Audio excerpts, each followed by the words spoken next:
Verdaderamente ha resucitado el Señor. Sí, verdaderamente ha resucitado el Señor. El Cristo que vive, el Cristo que nos llena de esperanza, el Cristo que nos fortalece, el Cristo que abre su corazón a la humanidad y derrama su misericordia. Buenas tardes, Padre Obispo. Buenas tardes, hermana, en víspera de la fiesta de la Virgen de Fátima. Ave, ave, ave María.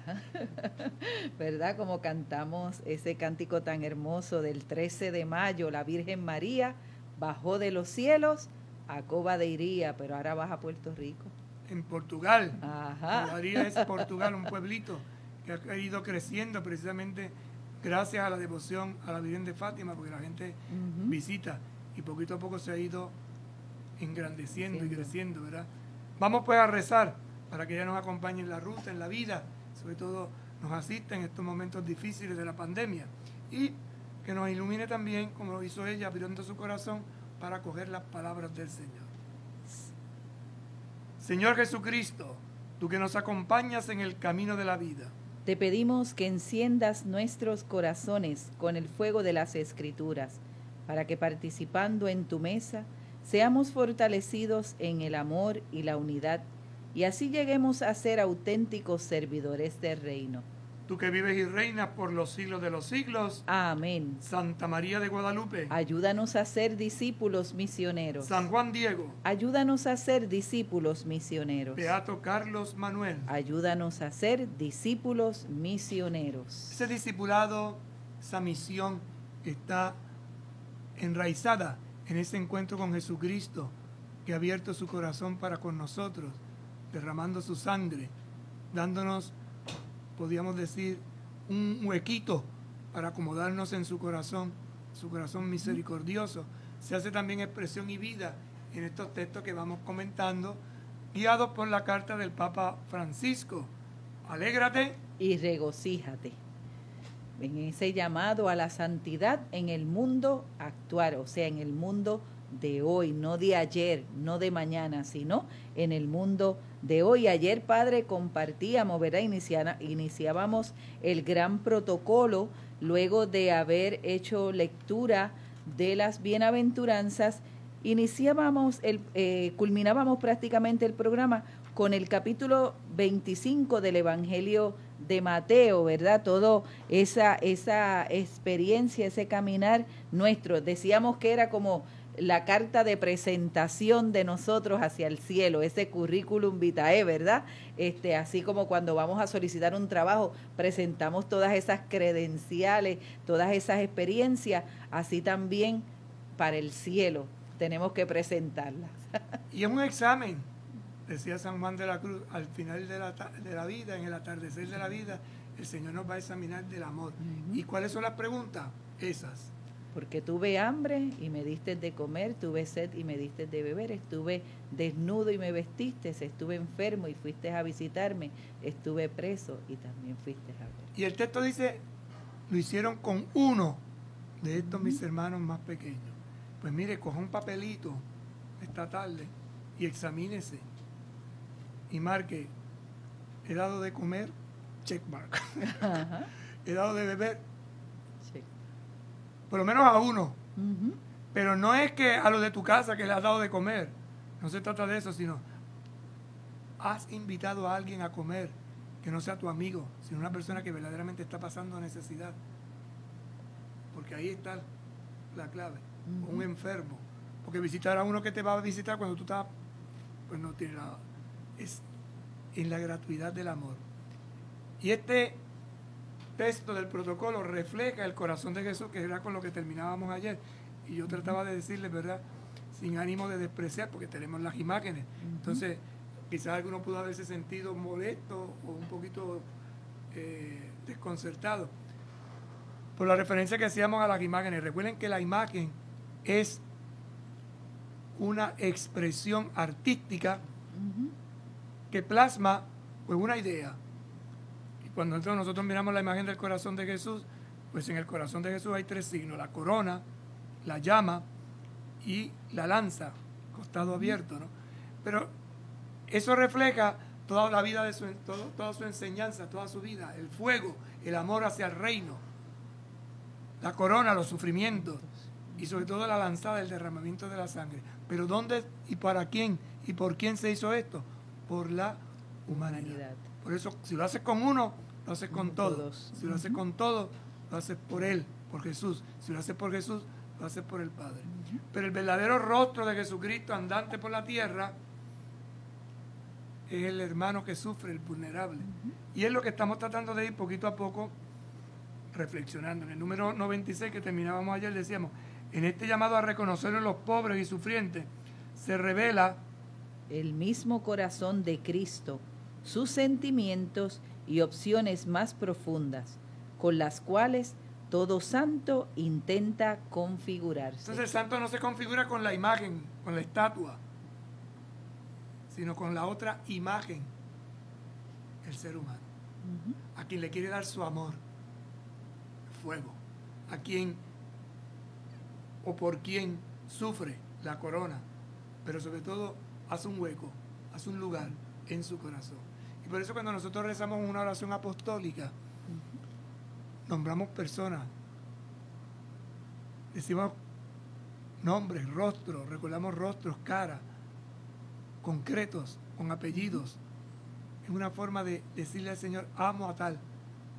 Cuando yo hago una oración por un amigo mío, acuérdate de fulanito de tal, mi amigo que está enfermo, como hizo Jesús con Lázaro, ¿no?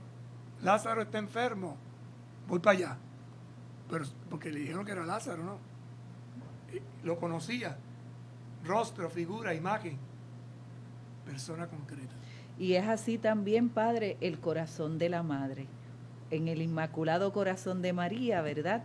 Vemos también un corazón lleno de esa llama que arde, ¿verdad? Por el mundo, por la humanidad, pero también vemos una corona de espinas, donde no ofendan más a mi hijo, que ya está también bastante ofendido, pero es el corazón de la madre. Por eso es el corazón del hijo con el corazón de la madre, dos corazones que no se pueden separar. Y un corazón que tiene espinas, pero tiene rosas. Que diferencia de la de Jesús, porque es el aroma en medio del dolor. Y además, la espada de la palabra. María es la mujer traspasada por la palabra. Cuando decimos Inmaculado Corazón de María, hay distintas formas de mirarla, ¿verdad? Inmaculada sin mancha, sin pecado. Para nosotros como claretianos, Inmaculada quiere decir la apostólica. Por eso la Virgen de Fátima, cuando habla del Inmaculado Corazón de María, habla de la mujer apostólica. ¿Y qué quiere la mujer apostólica? La mujer apostólica, que además es virgen, sin mácula, sin pecado, es la mujer que sale en salida. Por eso la Virgen vino a nosotros. Y lo que Fátima recuerda, sale a qué? A anunciar que la conversión, el perdón, que se adquiere en la medida en que pedimos misericordia por nuestros pecados. Entonces, ¿de dónde saca la fuente? ¿De dónde se bebe esa fuente? De la palabra. Por eso en el corazón de la Virgen María no hay cruz, sino hay espada. Espada que atraviesa. En el corazón de Jesús hay una cruz que corona. Y haciendo referencia a ese texto bíblico, y a ti, mujer, una espada atravesará tu corazón. Es la espada de esa palabra vivida, asumida y sobre todo acogida para hecha vida, hecha luz. María entonces es la que acoge la palabra, engendra la palabra, da a luz la palabra y acompaña con sus palabras al que quiere acoger la palabra. Por eso también María saldrá presurosa, ¿verdad? Ante el anuncio del ángel, se levanta y sale presurosa en el servicio a su prima Isabel, como muy bien nos lo dice el texto de Lucas. Y ese corazón traspasado se mantiene firme, de pie junto a la cruz. Y se mantiene como la que recibe y acoge en Pentecostés. Y así la vemos a ella como modelo de la iglesia que peregrina. Todo desde el protocolo del amor. Como esa discípula misionera. Eso es así. La mujer de la túnica blanca, que el Papa Francisco le gusta llamar, y que la oración que hemos estado diciendo estos días parte de esa experiencia, ¿no? Túnica blanca, la túnica bautismal, la túnica de los que han sido revestidos con la fe, la túnica de la santidad. Ánimo pues, vamos al número 97. Ante la contundencia de estos pedidos de Jesús, es mi deber rogar a los cristianos que los acepten y reciban con sincera apertura. es decir, sin comentario, sin elucubraciones y excusas que les quiten fuerzas. Una palabra muy latina, ¿no? Sineglosa. Sineglosa quiere decir sin comentario, sin excusa, sin elucubraciones, sin mucho enredo. No. Directo, sencillo. El Señor nos dejó bien claro que la santidad no puede entenderse ni vivirse al margen de estas exigencias suyas, porque la misericordia es el corazón palpitante del Evangelio. La viga maestra, dirá el Papa en otro lugar. Jesucristo, ¿quién es? La misericordia del Padre hecha carne. María, ¿quién es? La madre de la misericordia. ¿Quién es la misericordia? Jesús. Por eso María es madre de Dios, madre nuestra.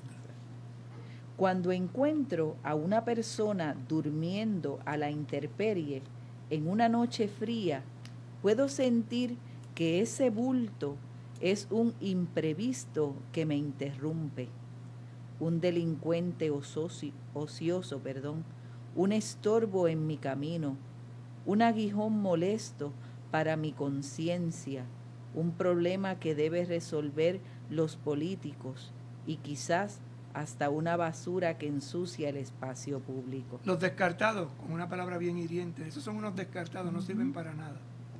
O puedo reaccionar desde la fe y la caridad y reconocer en él a un ser humano con mi misma dignidad, a una criatura infinitamente amada por el Padre, a una imagen de Dios, a un hermano redimido por Jesucristo. Eso es ser cristianos.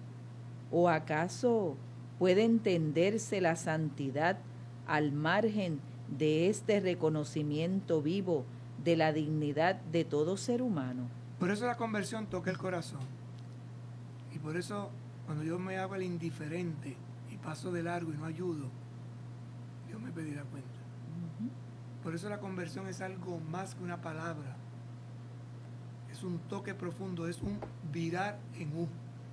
Volver al origen de la compasión, al origen de la necesidad, al origen concreto de este que está tirado en el camino, como la parábola del samaritano, pero que este es un ser humano, una persona, como yo, hijo de Dios, hija de Dios. Esto implica para los cristianos una sana y permanente insatisfacción. Sí, no me puedo quedar tranquilo. ¿Cómo puedo yo comer mucho y abundante si cerca de mí hay gente que está pasando hambre? Y en esto de la pandemia, ¿verdad? Hay hermanos y hermanas que están realizando esos servicios de ayudar especialmente a personas que no tienen comida y se están moviendo. ¿O cómo puedo yo, si estoy preparado para atender en la salud, puedo pasar desapercibido ante un enfermo? Y así sucesivamente. Aunque aliviar a una sola persona ya justificaría todos nuestros esfuerzos, eso no nos basta. Interesante porque era lo que yo recalcaba ahorita, ¿no? A uno. Entonces alguno puede decir, pues ya atendí a uno, pues ya cumplí, ya llené la cuota. No basta. Mire lo que dice el Papa. Los obispos de Canadá lo expresaron claramente, mostrando que en las enseñanzas bíblicas sobre el jubileo, por ejemplo, no se trata solo de realizar algunas buenas obras, sino de buscar un cambio social. No basta tranquilizar la conciencia de una limón y seguir andando. No, es que hay que buscar el cambio que está provocando ese mal. Esa situación que afecta no solo a uno, sino a muchos. Correcto, Padre. Y me resuena, ¿verdad?, ahora cuando el Papa Francisco convoca este año de la misericordia, ¿verdad?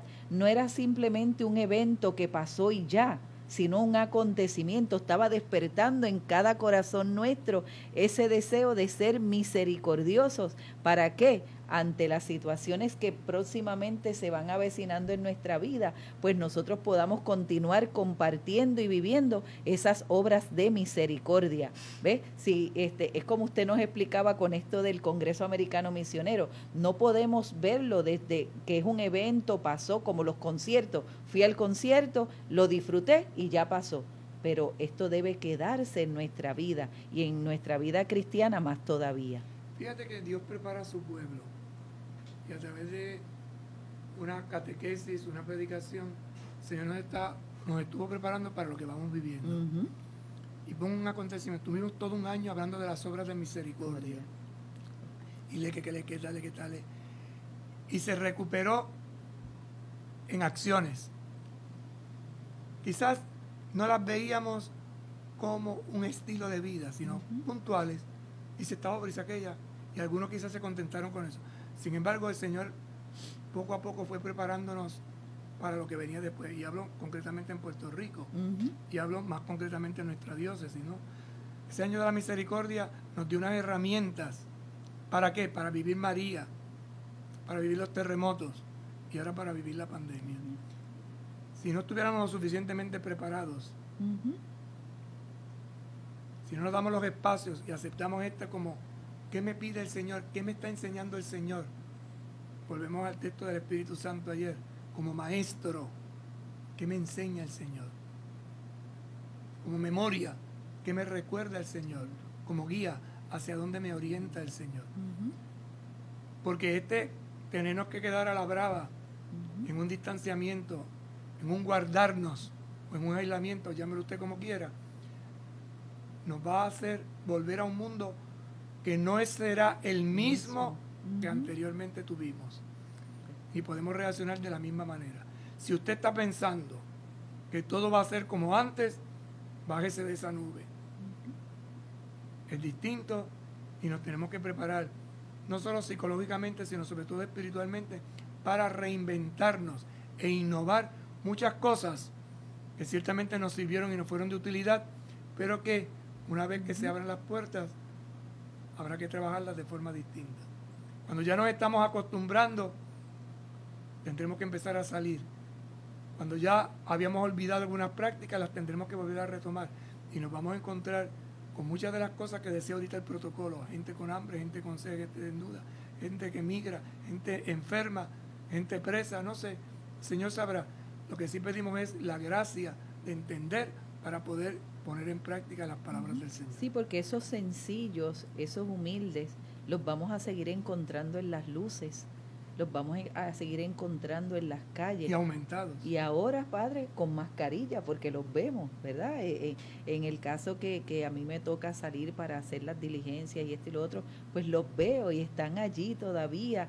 Y cómo ellos sobrevivir a esta pandemia, cómo ellos en el día a día tratar de salir para buscar el pan de cada día. Y no solo eso, a veces uno dice, bueno, Dios es misericordioso, porque uh-huh, uno pensaría que esas son las personas que más rápido se pueden infectar y morir, y si no. Y otros que están los más tranquilos, de momento está acá. Son los misterios de Dios. Uh-huh. ¿Qué nos quiere enseñar el Señor? Por eso hay que estar atento, con un oído de discípulo, de escucha, de atención, de aprendizaje, para poner en práctica y poder entonces meter manos, es decir, actuar como misioneros. Para que las generaciones posteriores también fueran liberadas, claramente el objetivo sería ser la restauración de sistemas sociales y económicos justos para que ya no pudiera haber exclusión. Restauración. Uh-huh. Creo que ahora va a haber recreación, rehabilitación, revitalización, reforma de sistemas sociales y económicos justos, nuevos, diferentes, porque no podemos seguir como estamos. Lo anterior no nos funcionó. Necesitamos algo que, mirando de cara al futuro, funcione y dé respuesta. Pasamos a otro punto de este tercer capítulo, las ideologías que mutilan el corazón del Evangelio. ¿Una ideología qué es? Una idea, una forma de pensar, uh-huh, que es extremista. Fíjate que dice ideologías que mutilan. Por lo tanto, no son ideas positivas, aunque parecen buenas, sino son ideas que distorsionan, hacen daño. Y hoy vivimos de muchas ideologías, o nos dejamos influenciar de muchas ideologías. Por eso el Papa, a la luz de este texto bíblico, a la luz de esta carta, en que nos invita a ser santos, pero con alegría y exhortación, nos dice, cuidado, cuidado. Tenemos cosas que nos hacen daño, como es el gnosticismo y el pelagianismo. Y ahora nos va a advertir, cuidado con las ideologías que mutilan. Mutilar quiere decir que se arranca, que hace daño. Si yo me mutilo la mano, la inhabilito. Ideologías que inutilizan ¿qué? Mi forma de pensar, mi forma de hablar, mi forma de actuar. Y dice, mutilan el corazón del evangelio. Porque van en oposición. Porque se presentan como, pero no son. Es como cuando leíamos ahorita, ¿verdad? En la respuesta que se iba dando. Pero ¿cómo entonces y en qué momento hicimos esto? Cada vez que lo hicieron con uno de estos más pequeños, conmigo también lo hicieron. Y eso es la vida ordinaria. Porque la comida, la bebida, la enfermedad, el acoger, el rechazar, el visitar, eso es normal. Con cosas normales, pero aplicadas a personas concretas con dificultades. Dice el número 100, nos dice el Papa en el número 100, lamento que a veces las ideologías nos lleven a dos errores nocivos. Es decir, que envenenan, una cosa que hace daño. Por una parte, el de los cristianos que separan estas exigencias del Evangelio de su relación personal con el Señor, de la unión interior con Él, de la gracia. Separan vida y fe, una espiritualidad desencarnada. Y advierte, pues.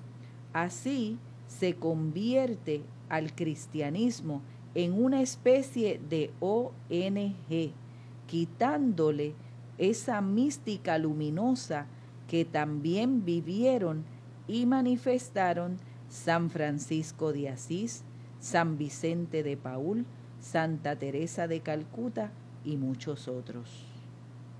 A estos grandes santos ni la oración, ni el amor de Dios, ni la lectura del Evangelio le disminuyeron la pasión o la eficacia de su entrega al prójimo, sino todo lo contrario. Es muy interesante porque pone santos bien concretos, muy queridos, Francisco, Vicente, Teresa de Calcuta, concretos que se dedicaron especialmente a los pobres. ¿Cuándo se convirtió verdaderamente San Francisco de Asís? ¿En qué momento?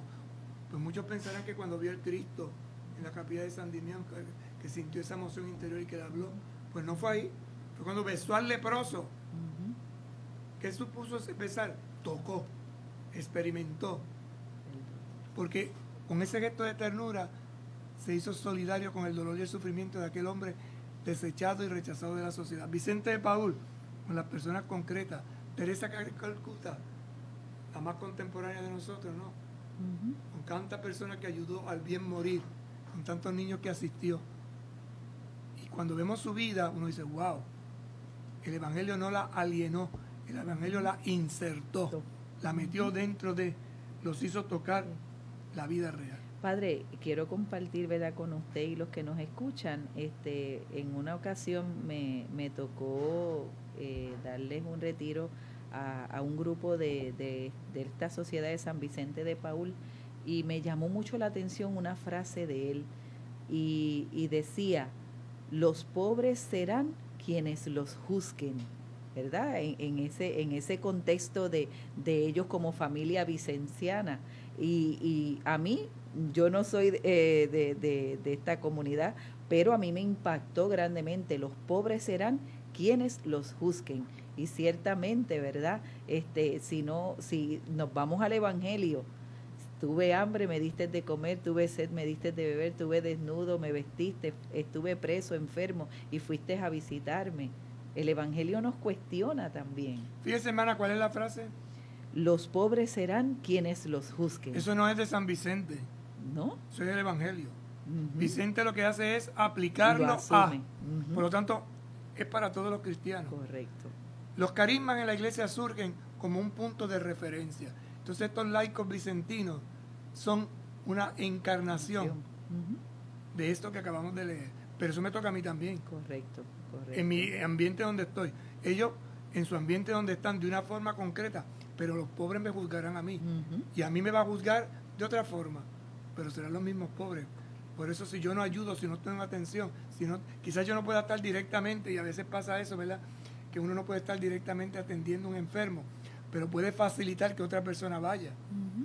Un ejemplo, a veces pasa en la familia, ¿no? Que una persona tiene que atenderlo, pero entonces los demás hermanos, ¿qué hacen? Se solidarizan. ¿Cómo? Pues buscando el medio económico de que la que está cuidando al enfermo no le falte lo necesario, porque si encima tiene que trabajar, si encima tiene que perder noche, buscan la forma de que ese cuidado sea solidario. O la comida, ¿no? Se necesita una persona que haga la comida, pero no va a poder hacer la comida si no hay alimento. Entonces, cuando yo colaboro con una latita de sal, con un pote de sal, con una lata de tomate, una espagueti, de arroz, una comprita, yo estoy siendo solidario, ayudo con lo que yo puedo y los pobres me juzgarán. Por eso la frase es de ahí, del Evangelio. 101 nos dirá, también es nocivo e ideológico el error de quienes viven sospechando del compromiso social de los demás, considerándolo algo superficial, mundano, secularista, inmanentista, comunista, populista. Todo aquel que lucha por los derechos humanos le ponen una etiqueta. Y la verdadera etiqueta para el cristiano es el Evangelio. Entonces no nos dejemos atrapar. No, porque lo que pasa es que es comunista, lo que pasa es que es populista, lo que pasa es que... Y siempre el que es profeta en uno de estos ámbitos siempre dice lo mismo. A mí me mueve el Evangelio. Usted pueda decir lo que quiera, póngame la etiqueta que usted quiera. A mí lo que me mueve es el Evangelio. Y eso solo se logra desde un equilibrio profundo que brota de la oración y del encuentro con Jesús. O lo relativizan como si hubiera otras cosas más importantes o como si solo interesara una determinada ética o una razón que ellos defienden. Esto es iluminado por el texto de Judas, cuando la mujer le echó el perfume a los pies. ¡Ay! Eso lo pudimos haber vendido. $300 para los pobres. Relativizan, se burlan. Parece muy buena la idea, diciendo que, pero lo que está buscando es destruir. Como decía arriba, mutilar el Evangelio. La defensa del inocente que no ha nacido, por ejemplo, debe ser clara, firme y apasionada, porque allí está en juego la dignidad de la vida humana, siempre sagrada, y lo exige el amor a cada persona más allá de su desarrollo. Interesante, ¿no? No, que aborte porque se le daña la carrera. ¿Cuál carrera? Lo que está estudiando. Oye, pero, ¿y este ser humano que no pidió nacer? Que no pidió, por un momento ahora quieres tú. Interesante este número, léalo otra vez porque eso es muy interesante, muy importante. La defensa del inocente que no ha nacido, por ejemplo, debe ser clara, firme y apasionada. Déjese de medias tintas. Ay, padre, me asustó. Sí, es que eso hay que decirlo con fuerza. Sí, con fuerza. Es que necesitamos gente que esté consciente de lo que queremos vivir. Y cuando uno oye estos discursos ideológicos, uno dice, pues están entonces, lo repetimos, clara, firme y apasionada.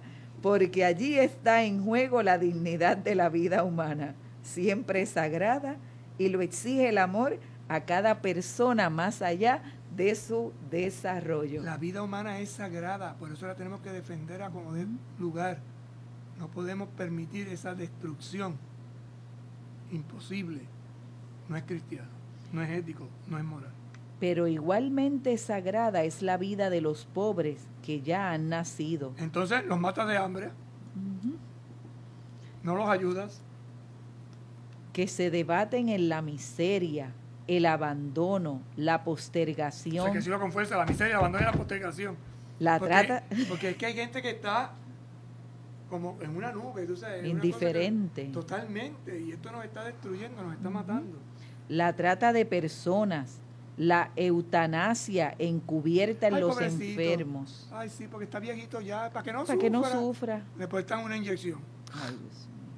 Y ancianos privados de atención, las nuevas formas de esclavitud y toda forma de descarte. Interesante que lo pensemos, lo reflexionemos, porque ideológicamente nos dejamos envolver en esto y nos dan un dulcecito y nos pasa como cuando uno tiene un dolor y le ponen un Demerol, que lo tumban. Sí. Dice aquí, padre, que en el número 84, ¿verdad?, que nos dice que confronte.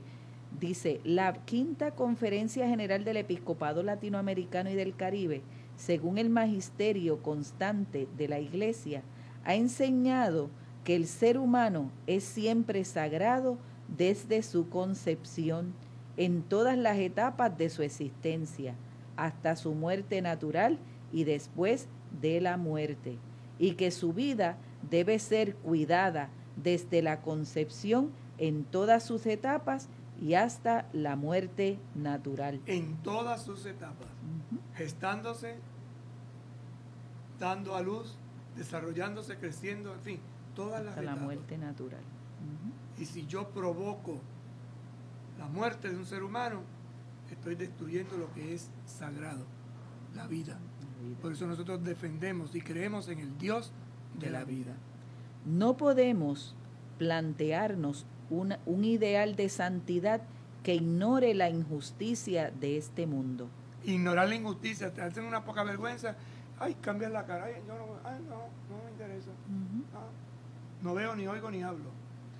Donde unos festejan, gastan alegremente y reducen su vida a las novedades del consumo, al mismo tiempo que otros solo miran desde afuera mientras su vida pasa y se acaba miserablemente. El rico es Pulón y Lázaro, ese es el Evangelio. El Evangelio. Por eso lo que está dicho aquí con frase tiene de fondo una palabra de Dios. Por eso, ¿verdad?, el Papa tituló esta parte, las ideologías que mutilan el corazón del Evangelio. Porque oímos el Evangelio, pero lo mutilamos, le cortamos aquí, le cortamos acá. Y eso pasa con algunas personas. A esta página no me interesa, la rompo, la saco. Ay, no leas eso, cambia esa palabrita. Cuidado, eso es la ideología, ¿no? Dirá el Papa en el 102, suele escucharse que frenen al relativismo y a los límites del mundo actual. Sería un asunto menor la situación de los migrantes, por ejemplo. Algunos católicos afirman que es un tema secundario al lado de dos temas serios de la bioética. Es decir, con los migrantes, pues que no hay tanta importancia, que eso... Pero espérate, no estamos diciendo que defendemos la vida. Entonces, ¿por qué esa gente está migrando? ¿Qué es lo que está pasando? Que diga algo así un político preocupado por sus éxitos se puede comprender. Porque es demagogia. Y por eso ahora que nos preparamos para unas elecciones hay que tener cuidado con los discursos que vamos a escuchar y tener la capacidad de discernir y no dejarnos embobar, que no nos metan una paleta a la boca, endulzarnos el sufrimiento y el dolor de tantas personas, en este caso para nosotros puertorriqueños y puertorriqueñas, no solo porque han nacido aquí, sino porque hay gente que está aquí viviendo en Puerto Rico. Pero no un cristiano, a quien solo le cabe la actitud de ponerse en los zapatos de ese hermano que arriesga su vida para dar un futuro a sus hijos. Podemos reconocer que es precisamente eso lo que nos reclama Jesucristo cuando nos dice que a Él mismo lo recibimos en cada forastero. Fíjate, aplicando la palabra, porque volvemos a lo mismo, mutilamos y nos quedamos con lo que nos conviene, con el brillantito, no, es algo serio. Y a la frase que compartí ahorita, ¿verdad? Los pobres serán quienes los juzguen. Eso es así. San Benito lo había asumido sin vueltas, y aunque eso pudiera complicar la vida de los monjes, estableció que a todos los huéspedes que se presentaran en el monasterio se los acogiera como a Cristo. Por eso hay una norma en los monasterios benedictinos que todo el que llega es acogido, es recibido. No se le puede tirar las puertas en las narices. Correcto. No vayan todos. Sí, hay que... expresándolo aún con gestos de adoración, y que a los pobres y peregrinos se los tratará con el máximo cuidado y solicitud. Está citando un texto de la época de San Benito, y es que cuando llegaba un forastero le lavaban los pies, por eso dice con los gestos de adoración. El monje se ponía de rodillas, le lavaba los pies. Ahora se hace de otra forma, le dan la bienvenida, ¿verdad? Pero ese es el gesto de acoger. ¿Cómo acoges tú a la gente que llega a tu casa? Pues con esta situación que a veces tenemos de desconfianza, le tiramos la puerta de las narices, ¿no? No, el Evangelio nos pide otra cosa. Ahora hay que tener cuidado porque estamos en distanciamiento. Entonces hay que tener, ¿verdad?, las precauciones, pero entiéndase el sentido de lo que se quiere decir. ¿Cómo acojo, cómo recibo, cómo conecto con los demás? Algo semejante plantea el Antiguo Testamento cuando dice: no maltratarás ni oprimirás al emigrante, pues emigrantes fueron ustedes en la tierra de Egipto. De la experiencia, de la vida, acuérdate de lo que fuiste.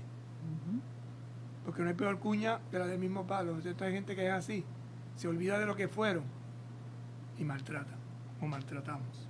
Si un emigrante reside con ustedes en su país, no lo oprimirán. Es decir, paguen lo que le corresponde. El emigrante que reside entre ustedes será para ustedes como el indígena. Lo amarás como a ti mismo, porque emigrantes fueron en Egipto. Por lo tanto, no se trata de un invento de un papa o de un delirio pasajero. Nosotros también, en el contexto actual, estamos llamados a vivir el camino de iluminación espiritual que nos presentaba el profeta Isaías cuando se preguntaba: ¿qué es lo que agrada a Dios? Partir tu pan con el hambriento, hospedar a los pobres sin techo, cubrir a quien ves desnudo y no desentenderte de los suyos. Entonces surgirá tu luz como la aurora. Interesante cómo el Santo Padre entronca esta experiencia del Evangelio con la historia del pueblo de Israel. Damos continuidad y este texto profético es también clave para nosotros. Compartirás tu pan con el hambriento, hospedarás a los pobres sin techo, más o menos del profeta Isaías, pero que en clave nuestra es el protocolo que hace un momentito compartíamos desde Mateo. Vamos a pausar y en breve regresamos. Con un paso de fe a Cristo verás, con un paso de fe a Cristo verás, con un paso de fe a Cristo verás, con un paso de fe a Cristo verás. ¡Los cuatro! Moverás las montañas, caminas sobre agua, caminas sobre fuego.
Y hemos visto este capítulo 3, toda esta, podríamos decir, lectura orante, fundamentada en 2 textos, el de las bienaventuranzas, y hoy culminábamos la reflexión sobre el protocolo.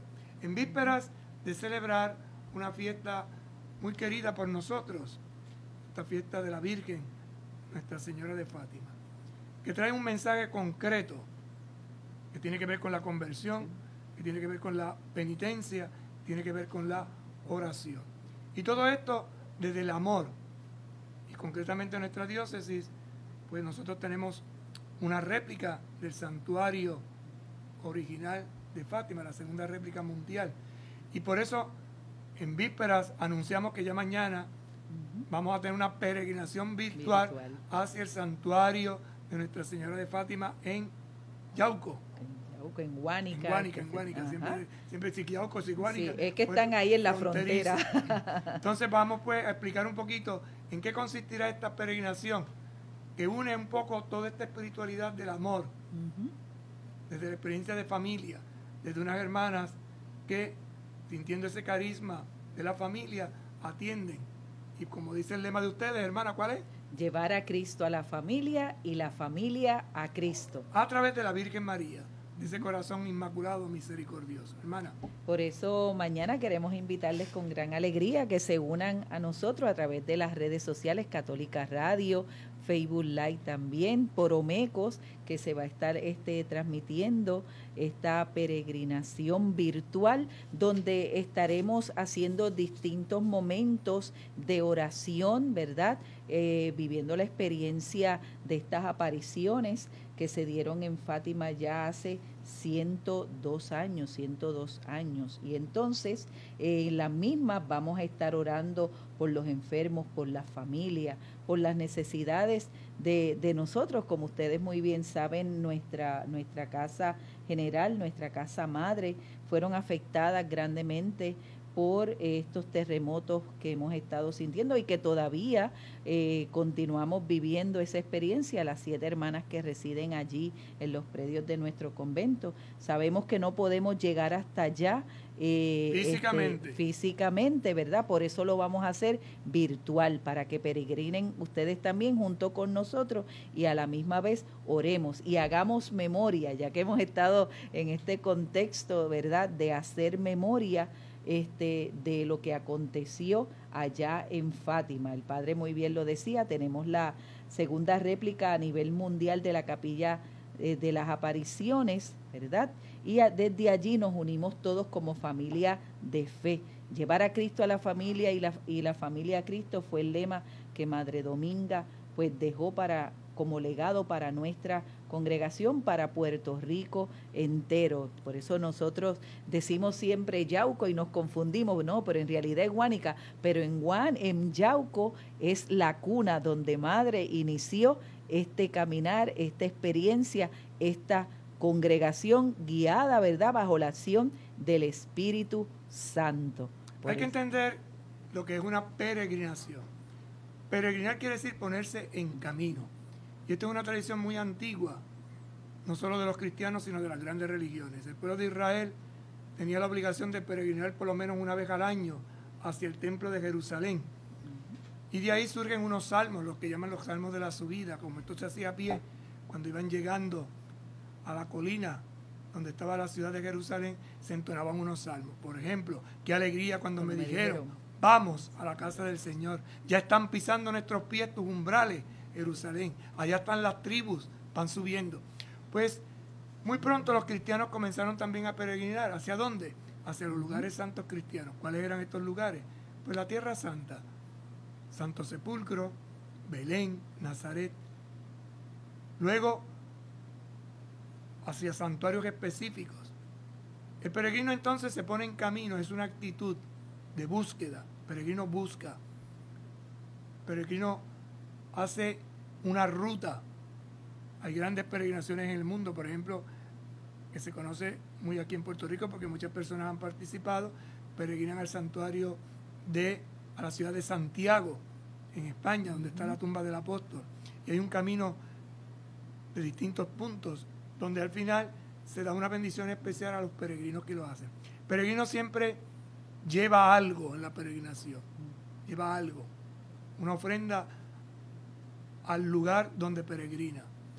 El peregrino pide algo, algo concreto, y el peregrino trae una bendición. Por eso en los santuarios siempre hay pues, unas tienditas donde la gente pues, suele comprar algún objeto religioso, una medallita, un rosario, una estampita. Entonces trae algo, y por eso la gente dice, ay, me trae algo, me trae algo.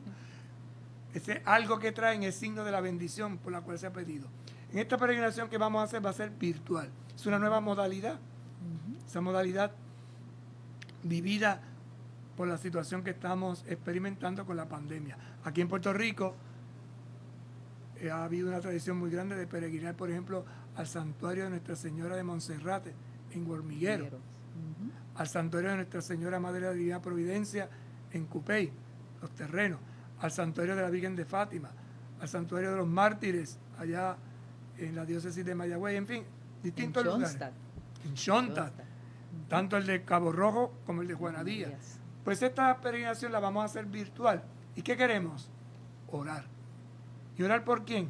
Pues por Puerto Rico en esta situación de esta pandemia mundial que estamos viviendo y la cual nos vemos afectados. Por eso durante la peregrinación pues va a haber estaciones, momentos, y se rezará por los enfermos, por la familia y por los distintos servicios que prestan las hermanas de Fátima. Son como pasos que vamos a ir dando. Y en ese caminar y en ese peregrinar, ¿verdad? Vamos, como muy bien decía Padre Obispo, en la oración también vamos a llevar las intenciones de cada uno de ustedes, ¿verdad? Por eso es importante que si ustedes se conectan con nosotros, escriban sus intenciones en esta experiencia y pues allí pues las presentaremos ante la Santísima Virgen María para que ella interceda por nosotros ante su Hijo, porque la Madre guarda siempre todo en su corazón. Por eso les invitamos para que se unan junto con nosotros en esta experiencia totalmente nueva y diferente, pero en los brazos de María, ¿verdad? En esa oración, en ese sacrificio,